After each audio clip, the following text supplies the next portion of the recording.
Hi all, welcome to football arena. ഇത്തവണത്തെ Ballon d'Or പുരസ്കാരം ആര് സ്വന്തമാക്കും? ഇതുമായി ബന്ധപ്പെട്ടുകൊണ്ടുള്ള ചർച്ചകൾ ഇപ്പോൾ ഫുട്ബോൾ ലോകത്ത് സജീവമാണ്.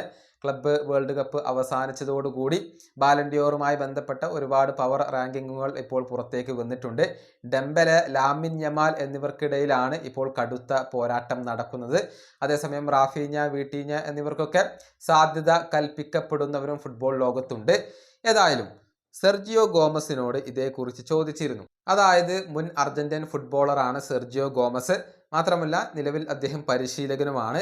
അദ്ദേഹത്തോട് ചോദിച്ച ചോദ്യം ഇങ്ങനെയാണ്: ആരാണ് ഇത്തവണത്തെ ബാലൻഡിയോർ പുരസ്കാരം നേടുക? അതിന് സെർജിയോ ഗോമസ് മറുപടി പറഞ്ഞിട്ടുണ്ട്.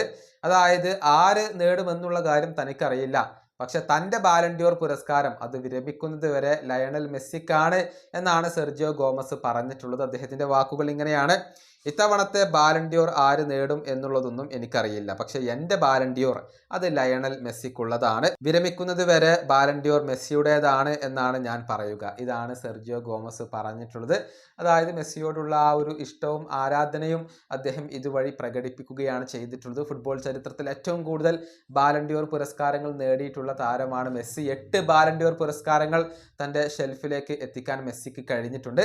അതുകൊണ്ട് തന്നെ സൂപ്പർ ബാലൻഡിയോർ മെസ്സിക്ക് നൽകണം എന്നത് ആരാധകരുടെ ഒരു നിരന്തരമായ ആവശ്യമാണ്. സൂപ്പർ ബാലൻഡിയോറിനെ കുറിച്ചുള്ള ചില സൂചനകൾ ഈയിടെ ഫ്രാൻസ് ഫുട്ബോൾ മാഗസിൻ നൽകുകയും ചെയ്തിരുന്നു. ഈ വീഡിയോ അവസാനിപ്പിക്കുന്നു. അടുത്തൊരു വീണ്ടും കാണാം.